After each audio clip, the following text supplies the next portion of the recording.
Today is a rather momentous day. Hello and welcome to the first ever Scarefest vlog on FastFoodNet. You might not believe it, but I've actually been coming to this event for about 3 years. This is my third year. We came in 2021 and had an awful day that was really rainy, so we didn't film a vlog. We came in 2023 and due to several reasons we didn't film a vlog then. But in 2024 we're finally going to film one today. I'm here with Danielle and Josh. Hello. Josh is somewhere over there, starting his vlog I think. And yes, it's had some interesting reviews, Scarefest. Obviously I've been doing Fright Nights for years, but I'm excited. We are going to be doing the mazes today as well. I've never done the mazes here before. We're going to be doing Compound, which is the new one, which is, I believe is like survival games, so I'm excited for that. Altonville Mine Tours, which is here back for its 9th year, which is crazy. Like, we'll get to see. Apparently it's really good, but people are not happy it's here for 9 years, which I understand. Excited for today. I am grateful I'm going to get to do it. We're going to be doing the Attic, which apparently isn't very good, and we're going to be doing Daz Games, which is apparently rubbish. So yeah, I'm looking forward to seeing what we're not going to be doing the kids mazes because like we're not the target audience for them. So for one, I don't think we'd get a lot out of doing them. Like I don't think we'd enjoy them very much, and two, like I don't think we're the ideal people to be reviewing them. Now, there's been a lot of talk this year, obviously, about bad ride availability at Towers. Touch wood, there's no wood. We've actually been really lucky at Towers, but this week it has got to a whole new level. There's been multiple occasions this week and over the past week or so where there's been about there's probably about 2 of the thrill rides open, and there's probably about, I don't know, maybe 10 or so big thrill rides here. I'll put some screenshots on now of like queue times screenshots that people have been posting online. I'm sure you've probably seen a lot of them already, but my jaw has been hitting the floor with what I've been seeing, and I'm no stranger to bad ride availability at this park. So I'm not going to dwell on it, but I just want to mention it quickly that ride availability that bad. I mean, what can I say? It's an absolute disgrace to the UK theme park industry, and Towers and Merlin need to invest some serious money over winter to sort that out. I am going to give a fair and honest review of today. I'm not going to let that influence my opinions of stuff. Like, I'm going to review the good, the bad, the ugly, do it constructively and do it fairly based off what we experienced. That is the whole point of this vlog.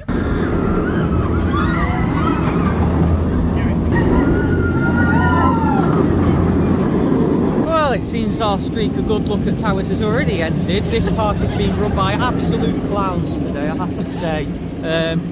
Staggered openings have been introduced recently, so we've had rides such as, I think, the Smiler opening at 10:30, Rita and Nemesis Reborn opening at 11. At 2 o'clock there are only 3 thrill rides open, and we came to Nemesis first. The only ones open were Oblivion, the Smiler, even though they were scheduled to open at like 10:30, or maybe Oblivion was 10 and not so 13.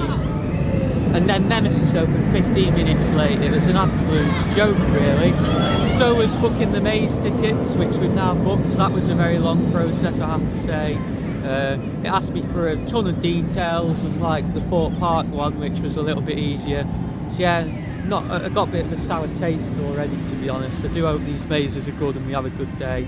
And as for Nemesis itself, that was the worst ride I've ever had on it, probably. It was really forceless, and I'm not even joking, there were no force whatsoever. It nearly stalled on the loop, it practically stopped.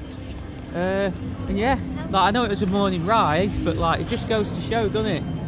Like, it's not all the great coaster that people have said, you know, it's situated, you know, it's subject to weather, and even then it's still a bit overhyped really, but I guess it was okay. What can I say? It was yeah, anyway, we're going to go on Galactica now. Hopefully I cheer up. I do a bit of a soft spot for Galactica, like the flying position, like I just love it. So yeah. I'll tell you what guys, this is a very B-Tech version of Creech Campus. This is the Alton Ancestors.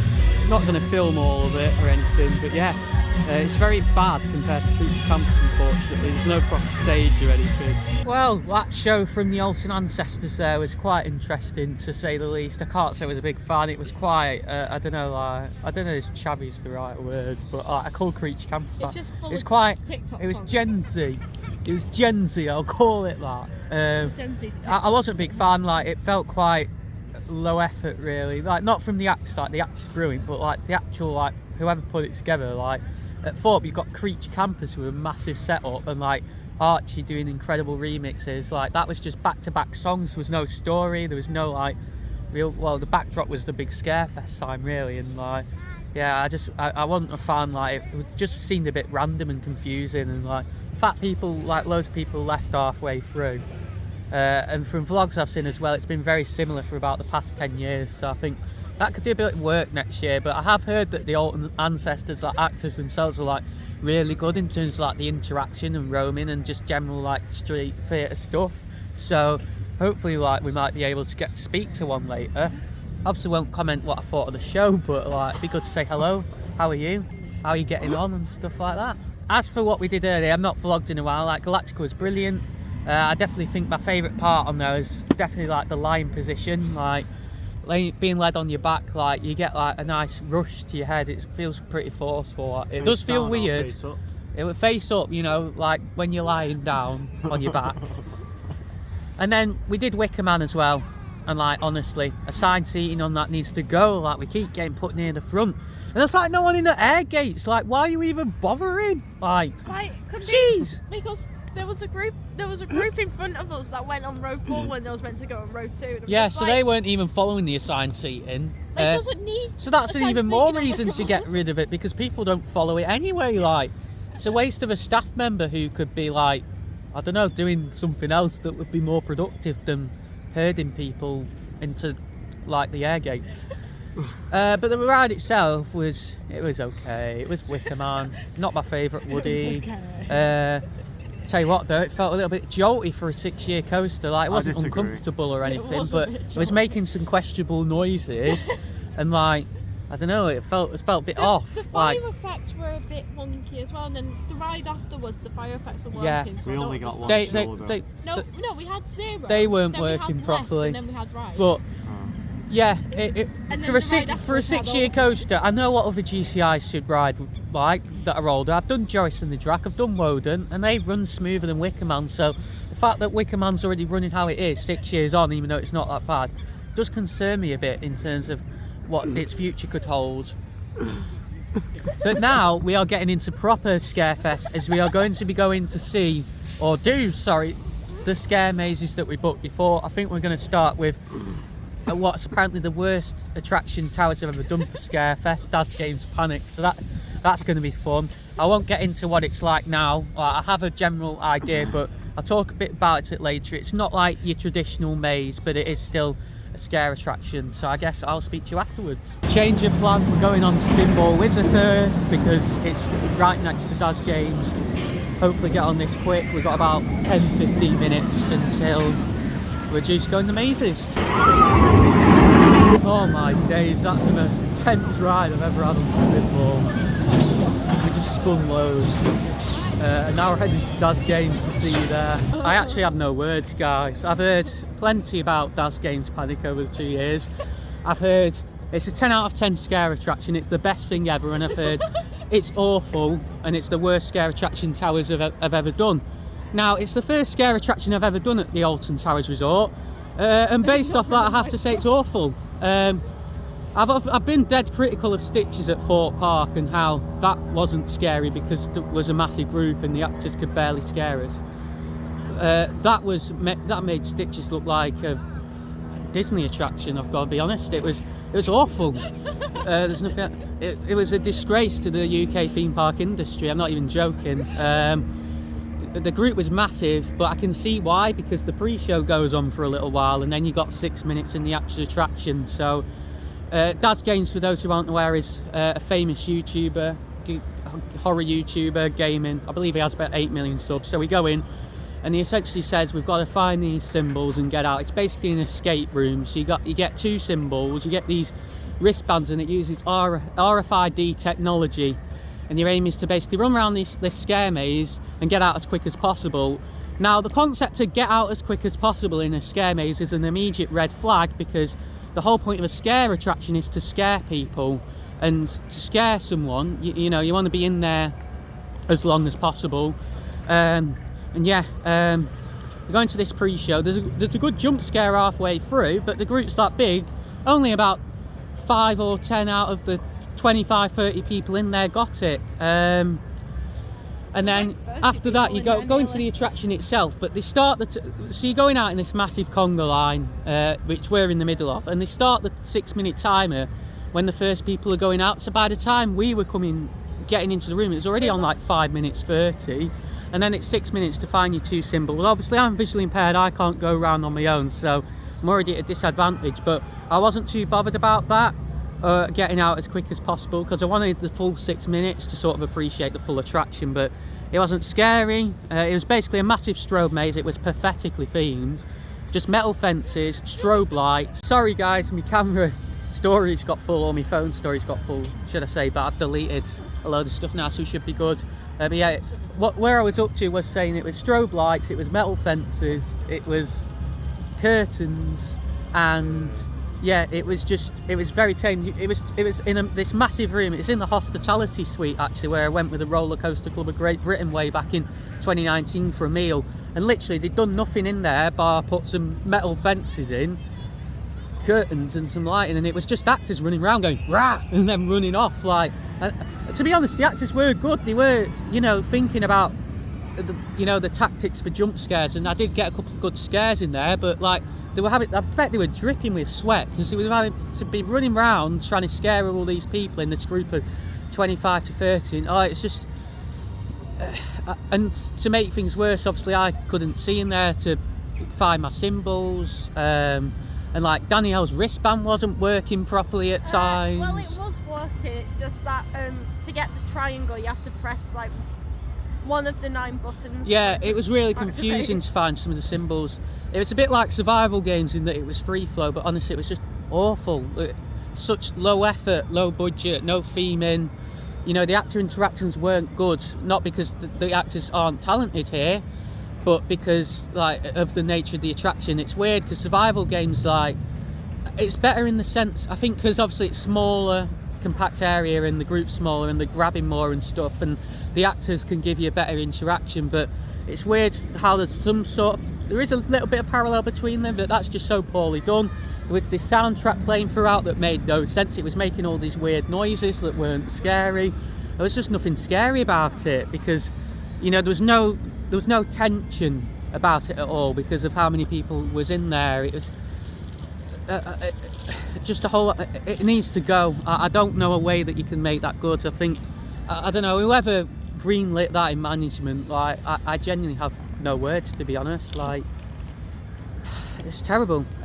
We didn't make it out with our 6 minutes, but even then, like, after the 6 minutes, there was no, like, if you like made it to the 6 minutes, like, there was no like get out at the end or anything like that. It was like, yeah, it's over now, guys. Yeah, like, make your way out. Like, the actors just freeze, and then yeah, the lights just come on. It's like game over. Like, the attraction, and then like a bunch of lights came on. Like, it was awful. Just like you get an ebook. What can I say? It was awful. It was worse than Stitches. Like, at least Stitches has some decent theming and a couple of decent actor interactions. Like that, I just got nothing from that experience. What can I say? It was just felt like a mismanagement nightmare. Up next, we're going in Altonville Mine Tours. Looking forward to this one.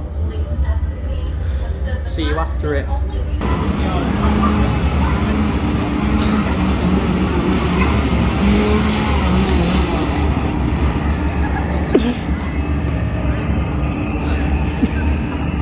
Oh my god, we have just come out of Mine Tours, and I've got a big smile on my face because that was actually really, really good.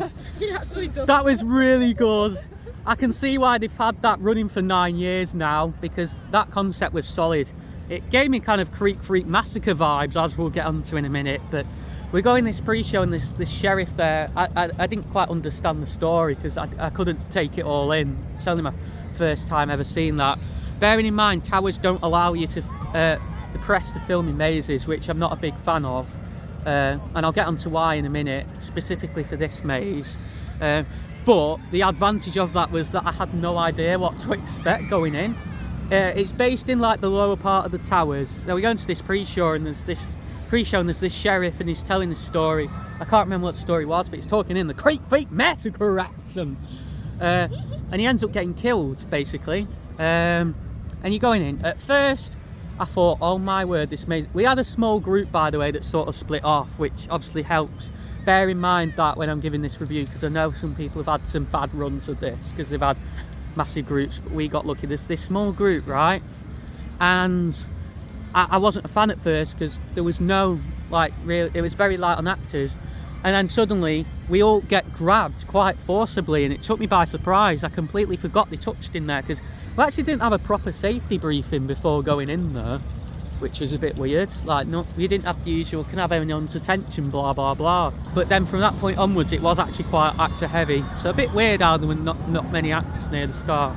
And they're jumping at us, they're touching us a little bit. I think Danielle got touched more than me. Apparently they kept touching her hair and stuff like that. I kept, like, doing this to my hair and, like, touching my ponytail. But it was very tense in there, which I really liked. Like, there was still audio on, but it's just kind of this low droning sound throughout a lot of it. It really felt like you're in the mines. It was quite immersive in that sense.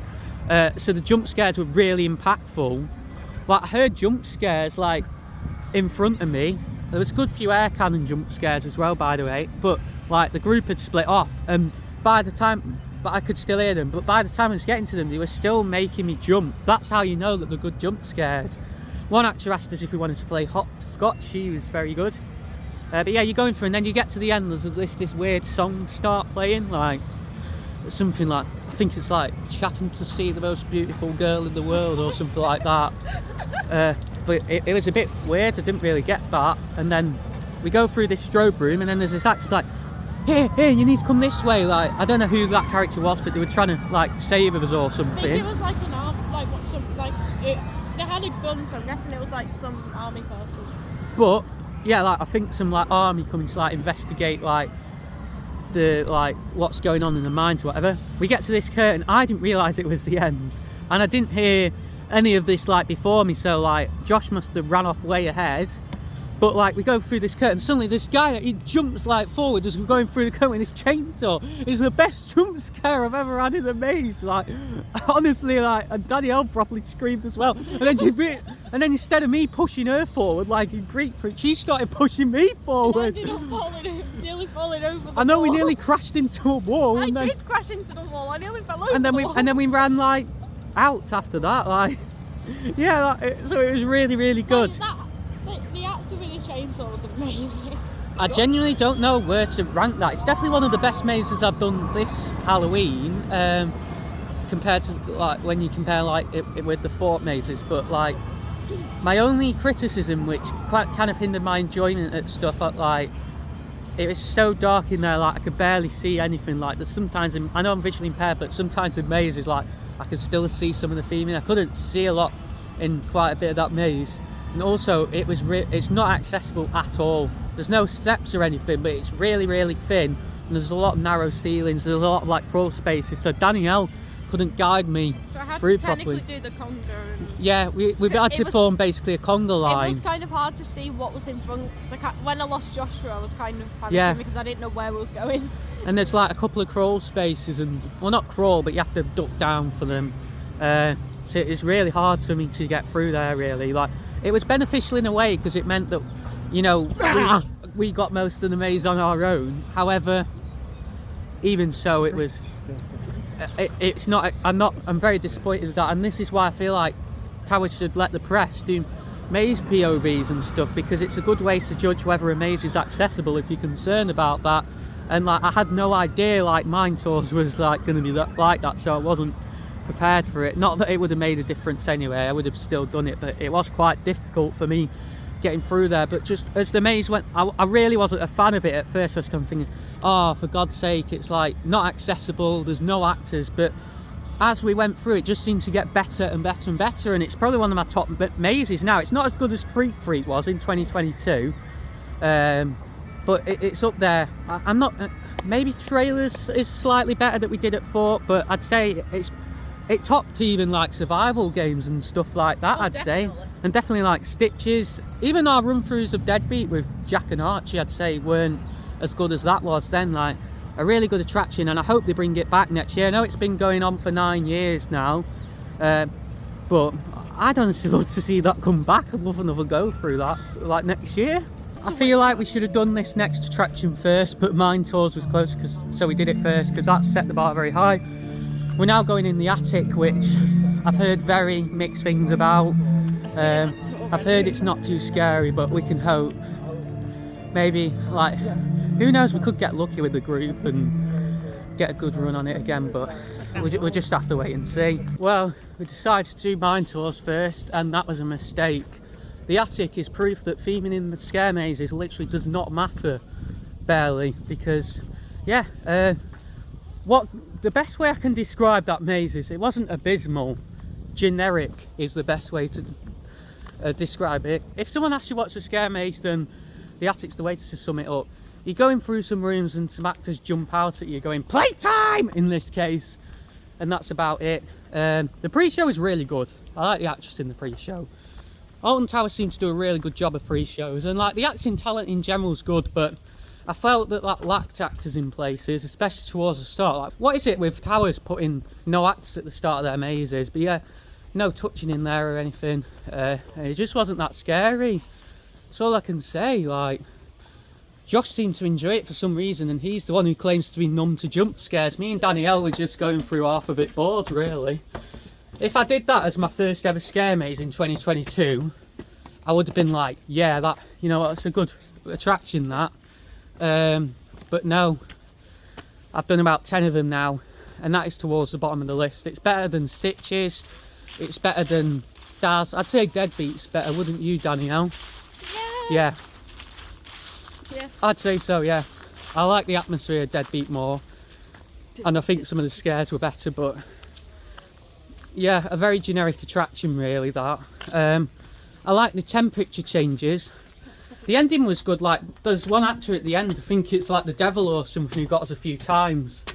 Like, you go through a curtain and he'd be right there in front of your face. I like that, but at the end of the day, like, I'm visually impaired, guys, and just theme mazes, it's that dark I can barely see. It wasn't accessible again, by the way. About 30 steps you had to go up to get to it, and 30 steps on the way down, and like loads of thin corridors. So yeah, not that big a fan of that one. But now I'm going to go to Compound, and I'm a bit concerned about this because, like survival games, it's one that you can get split up in, and I don't really know how that works because I'm not seeing a POV or anything. It's very inconsistent.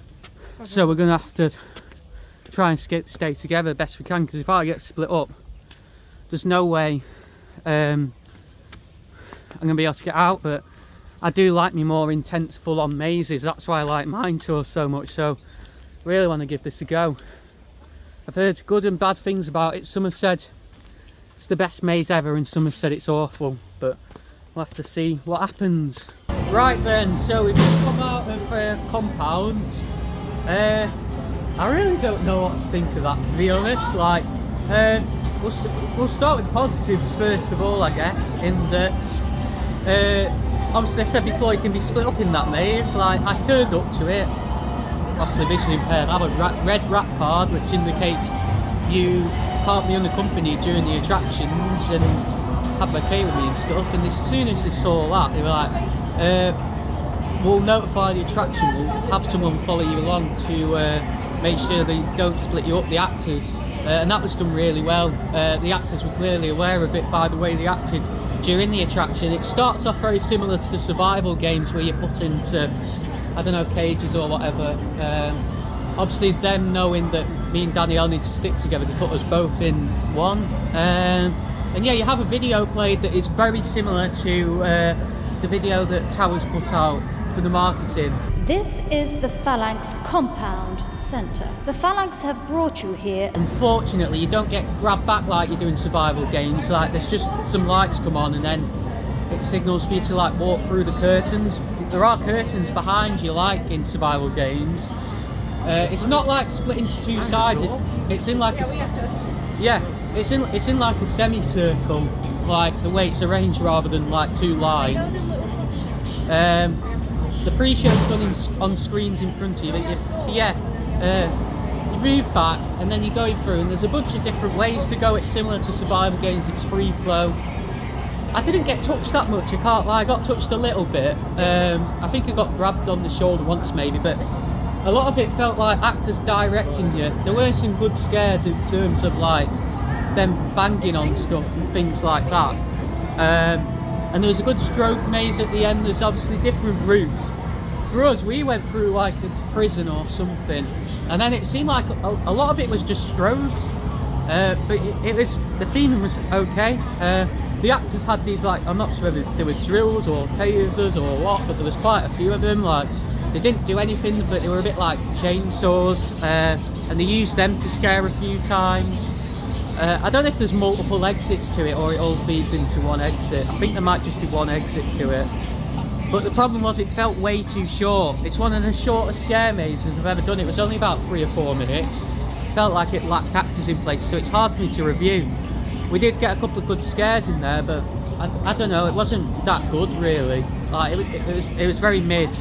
It's better than the attic ever so slightly, but it didn't feel full on enough. I was expecting more grabbing and stuff like survival games. Mine Tours is definitely the best maze by far. Like, make that come back next year. That maze had potential to be one of the best I've ever done, I feel like.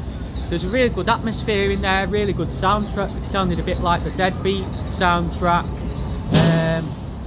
I'd probably say Deadbeat was better than it, to be honest, really. But at least I'll run through with, well, Jack and Archie was anyway. I'd say my ranking of the mazes: number 1, Mine Tours; number 2, Compound; number 3, Attic; and number 4, Daz Games, which can get in the bin. I think Josh and Danielle agree with me on those rankings as well. But yeah, there's not a lot more to experience now at Scarefest, unlike Fright Nights, unfortunately. I mean, there's the Ancestors show and a couple of other bits, but we know my thoughts on the Ancestors show. However, there is one free scare zone to do, Burial Grounds, which we'll definitely check out later on when it opens, about 5-ish. I'm glad we did the mazes, but like, if Attic comes back next year, I probably wouldn't do it again.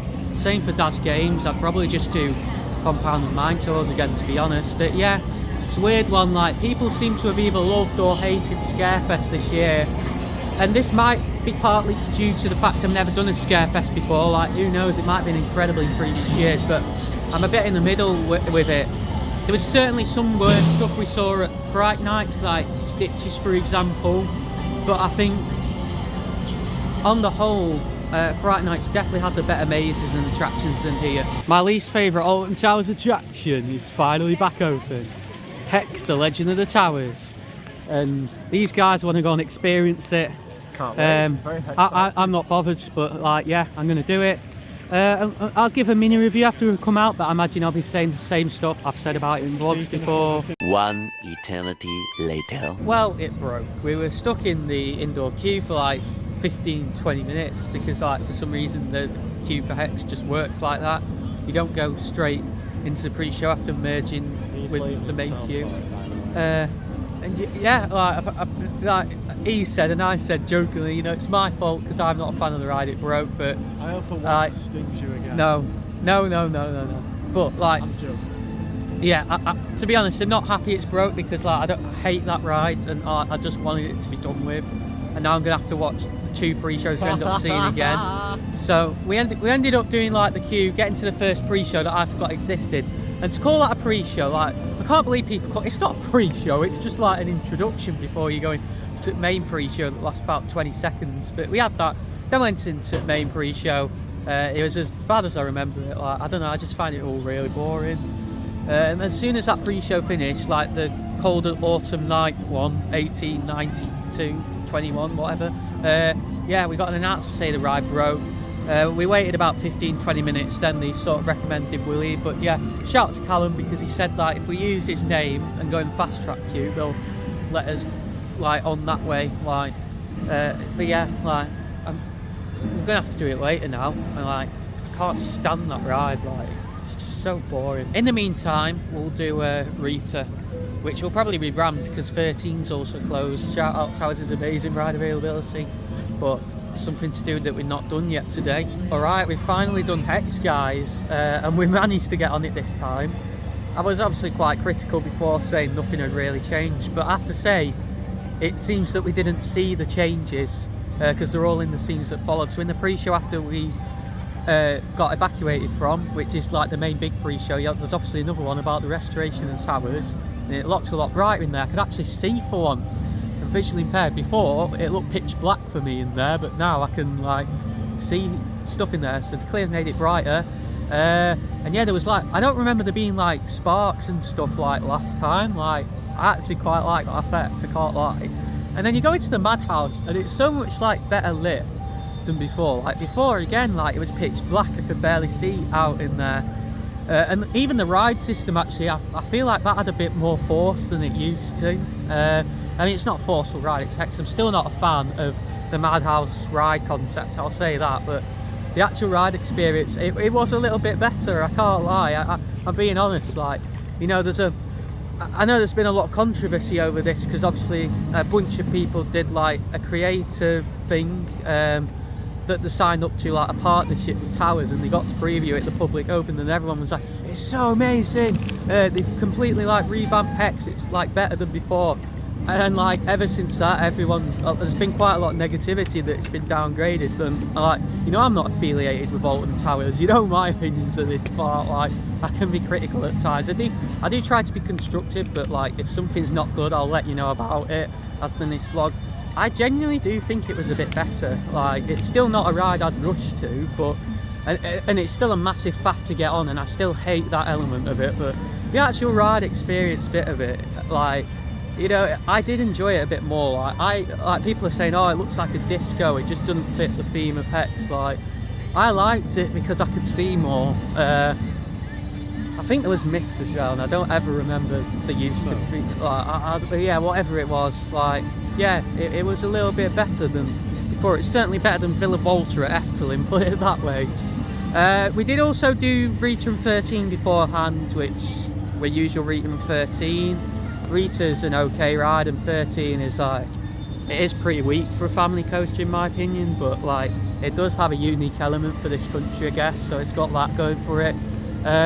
Criticism though, they've changed the wrap queue, so you now have to go through the room if you've done it in the main queue, where there's like a Tesla coil that goes off every couple of minutes, which I'm not that happy about, because like it could take people by surprise, and it's like, yeah, it's not great. Instead of the wrap queue through there, like if you have any sensory related stuff and like you can and you struggle with that, it's not the best. Like, they will let you through the other wrap queue if you ask them, like, but yeah, I still don't think it's great. It being there in the first place, I much preferred the old wrap queue, but luckily today the Tesla coil wasn't actually on, so that's something. But at the end of the day, like, that's also a negative in the sense that it's a good effect to like for the main queue, but like just for ride access pass users, I don't think it's particularly good. Here we are, guys, in the Smiler queue, first ever night ride. I say queue, ride access pass queue, obviously. And yeah, I'm looking forward to this. Can't lie, like, I've heard this could be pretty good in the dark. I've only done Wickerman in the dark before at Towers, so I'm hoping to get this and Nemesis in, but we'll see how we go. That was probably the highlight of my day. We've just had a night ride on the Smiler and it was incredible. I don't know why everyone says it's rough, because it was probably one of the smoothest rides I've had on it. I've never found it rough, really. But yeah, and it looks really good as well. Like, have all like the marmalizer parts of the book, and like some turn on when you go past them and stuff in terms of the lighting, as well as sound effects.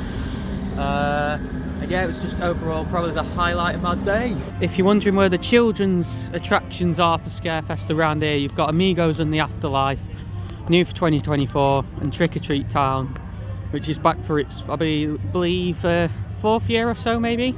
Yeah, not targeted for us really, so hence we're not doing them, and it would be an extra £13 or so. Okay, we've just had tea, which means it's time for FastFoodNet. Hello and welcome back to FastFoodNet. We review everything fast food related via the internet, and today at Alton Towers for tea, I can finally confirm I've had my first ever proper Aramark meal. Yeah, we went to the Burger Kitchen. I did have my usual rollover hot dog for lunch, but like I've reviewed plenty of them, so I didn't want to like repeat myself. Like, I literally did a review of one at the end of September. But yeah, Burger Kitchen had some lovely chicken breast. I think the bites or tenders or whatever, they were very tender actually. I have to say they were very succulent actually, and some chips. And I was pleasantly surprised. Like Aramark, you know, I've said it before and I'll say it again. Apparently they serve food in like hospitals and prisons and establishments like that have quite a bad rep for the foods, and the presentation was awful. I have to say, like it came in some cardboard like packaging that I don't know if they give it to prisoners or not. Like I've never been to prison, guys, but like yeah, I know. But yeah, it was actually really nice. Like I'm pleasantly surprised. Hopefully, like that is a sign that Aramark food is on the up, because there's been some awful reviews in the past. Or it potentially is just like, you know, that we got lucky, but either way I enjoyed it, and I'd honestly probably give it a 9 out of 10. Like it was genuinely really nice. Next we're on to Danielle. What did you have? I had some as well. I also had some premium chicken tenders, which were very nice. Had some chips with it as well, and a Diet Coke drink. Very nice. 9 out of 10. Yeah, I had a Fanta, by the way. The next one to Josh. This is pretty boring because I had the same thing, you know, chicken breast tenders, and yeah, like I recommended them to Ben. I think they're okay. They're actually quite nice. I'd say they're nice. They're not cheap, but they're nice. Yeah, I mean, £11 yeah. with annual pass discount, Yeah. 14 something with. And they're really easy to order as well. Yeah, they're like, easy to. Yeah, if you want a burger from here, you have to. Yeah, like they don't let you like You have to go to the customise it. counter. So You Yeah. have to go it's to the easier, counter you and just just go, go. Can you not have chicken this? tenders with Diet Coke. And Yeah, then you and paid I've in your heard they're order. not very nice, Easy. the burgers here. And So, yeah, it's sorry. before it was Aramark, I didn't like the Yeah. burgers here, so I dread to think now. It's quick, easy, and they are nice. I recommend them. Yeah. Yeah, 9 out of 10. Yeah. Hooray! Okay, guys, we're going into burial grounds. Final scare attraction we're going to be doing. It's a scare zone. I enjoyed this last year, so hopefully it's good again. Oh God.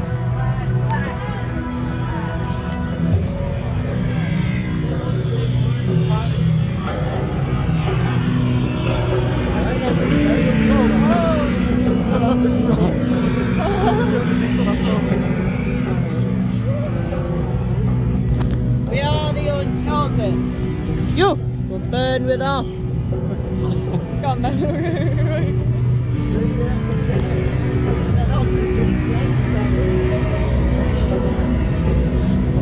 You get to burn with them.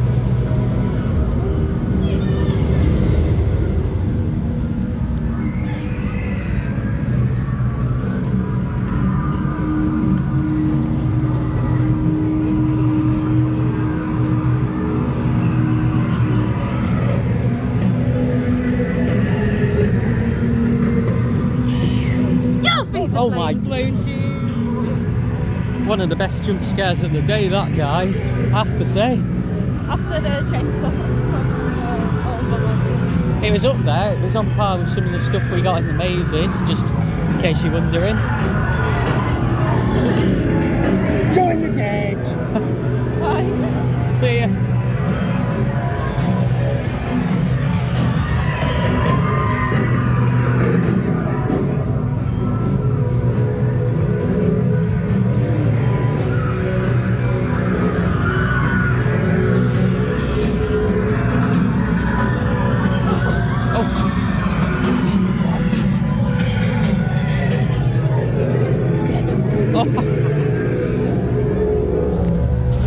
Inside. Oh, it's very dark in here. Oh, yeah, it is dark. Oh, it stinks as well.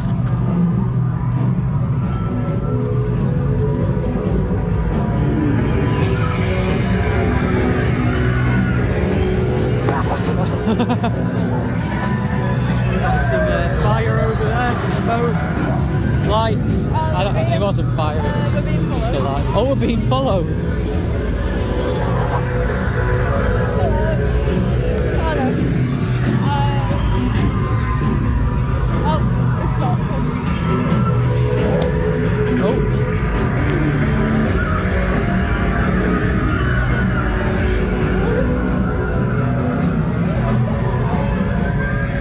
Over there, I got some fire. Fire over there. Very cool. I know, right?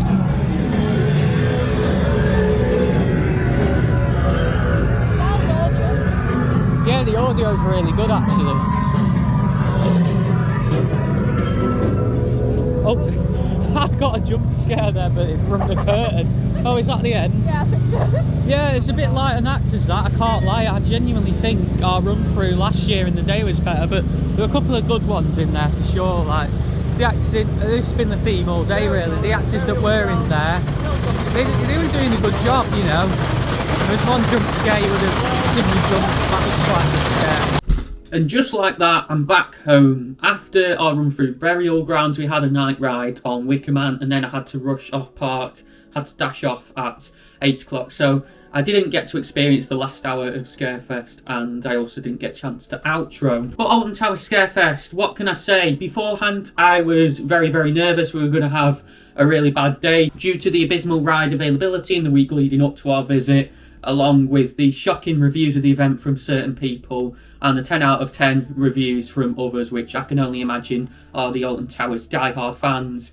And I'm certainly not an Alton Towers diehard fan. But in all honesty, I don't necessarily agree with either side of the equation. I feel Scarefest was an okay event. I think there were definitely some things about it that were really good, but there is certainly also a lot of room for improvement. The main draw to the event is definitely the scare mazes. We weren't sure beforehand if we were going to do them or not, just because of the high costs and having heard some poor reviews. But in terms of the Attic and Altonville Mine Tours, I did really enjoy them actually, just for being able to go through the towers. I mean, that is such a unique setting for a scare maze. However, both mazes had a lot of issues in terms of accessibility, and I can only imagine that is down to the nature of the towers. It's obviously a really old building, so as much as it was nice to go through an attraction set in such an iconic location, I do think that the park's decision to begin to utilise other locations around the park for the mazes is the right one. I do feel like the new for 2024 maze compound, which is obviously located behind the toilets near the Curse at Alton Manor on the way up to Forbidden Valley,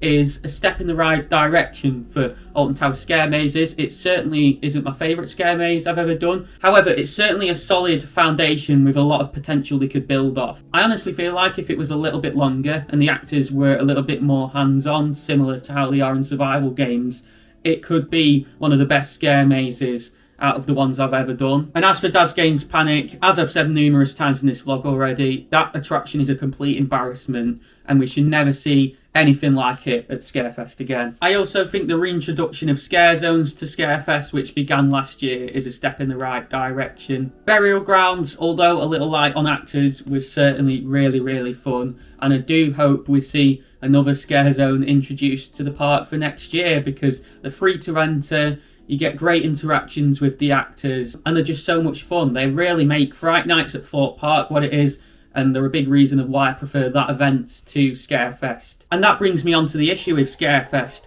Apart from what I've just mentioned, there's not a lot to the event whatsoever. The atmosphere around the park just felt really soulless. A lot of the Oktoberfest setup on the lawns had been taken down. It looked really cheap and tacky. I understand they had to block a lot of the lawn off because they're beginning fireworks preparations, but there were no soundtracks or anything, and there was barely any shows taking place on stage either. I believe they do a couple of kids shows on the main stage, but they clearly don't run all day, because when we were on the lawns we didn't see anything happening. And outside of this show in the CBeebies land area of the park and the Alton Ancestors performances on Tower Street and in the courtyard behind Hex, there's literally nothing to the event. There's no roaming actors around the park. There's not really much lighting, mist, fog. Honestly, it mostly just felt like a normal day at Alton Towers when you were walking around the different areas. There was no theming out or anything. I understand that Alton Towers is a very big place, but still, they could put so much more effort into decorating the park. But there we have it. That brings the Alton Towers 2024 season to an end. I know it's been a pretty terrible season for the park, but ironically, I've actually enjoyed it a lot more this year. I feel like that's partly because we've been lucky with our visits in terms of the ride availability not being that bad. However, I can't lie, the park has definitely grown on me since 2021 and 2022. You will have seen back then that some of my Towers vlogs were incredibly ranty. That's partly due to the fact I wasn't as good at conveying my opinions accurately in words back then and being constructive, but also due to a bunch of other factors with some of the groups we went to Towers with back then. I'm not going to get into too much detail, but there was issues on that side of things that I feel like also impacted my opinion of the park as well. But again, the opinion of the 2024 season at Towers has been very divided. You've got on one side the Towers diehard fans who I'm really not a fan of a lot of, because a lot of them just think the park can do no wrong and they try and downplay anyone who says otherwise. They've been saying it's a 10 out of 10 season and the park's incredible and whatnot. And then on the other hand, you've got people who've been saying that they've had terrible experiences and it's been a terrible season. And I'm honestly in the middle. There's some stuff the park are doing at the moment that I like. For example, I think Nemesis Reborn has turned out really well. The theming's amazing and the coaster ride's great. However, there's other stuff the park are doing that just feels very odd considering it's meant to be the UK's premier theme park. Things like Daz Games Panic, which I know are trying to be down with the kids and whatnot, but they simply do not fit. And once again, the park really need to sort out their ride availability over winter and get the Sky Ride back open as well, because on that side of things, the way they're operating at the moment is completely unacceptable. I'll still continue to make Alton Towers content when I feel like it. It won't be as frequent as Pleasure Beach and Thorpe Park content, as I do much prefer those parks. For example, you'll notice I've barely covered Project Ocean on the channel, which is the new flat ride coming to Forbidden Valley for 2025. It's believed to be a top spin, and I'm really not a big fan of spinning flat rides, so I simply couldn't care less about it.